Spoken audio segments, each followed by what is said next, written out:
L'Association de transport aérien international a sollicité la réouverture des frontières et le maintien des mesures d'aide aux compagnies aériennes durant la crise sanitaire.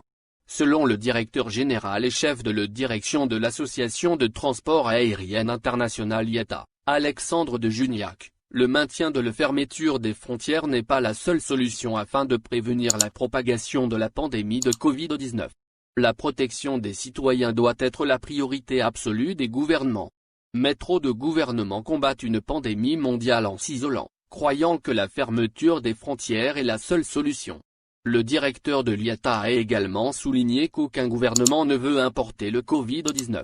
De même, aucun gouvernement ne devrait souhaiter les difficultés économiques et les impacts sur la santé qui découlent d'un chômage massif, en demandant au gouvernement de collaborer afin de trouver de toute urgence les moyens de rétablir la connectivité mondiale en ouvrant les frontières et en maintenant les mesures d'aide, pour soutenir les compagnies aériennes durant la crise de Covid-19.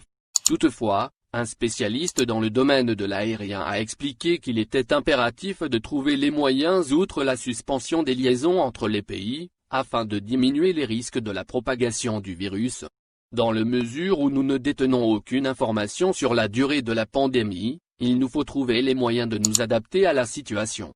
Les pertes de la compagnie aérienne Air Algérie comme celles de la compagnie maritime ENTMV sont énormes et le fossé ne fait que se creuser chaque jour davantage, atteignant le seuil de l'intolérable.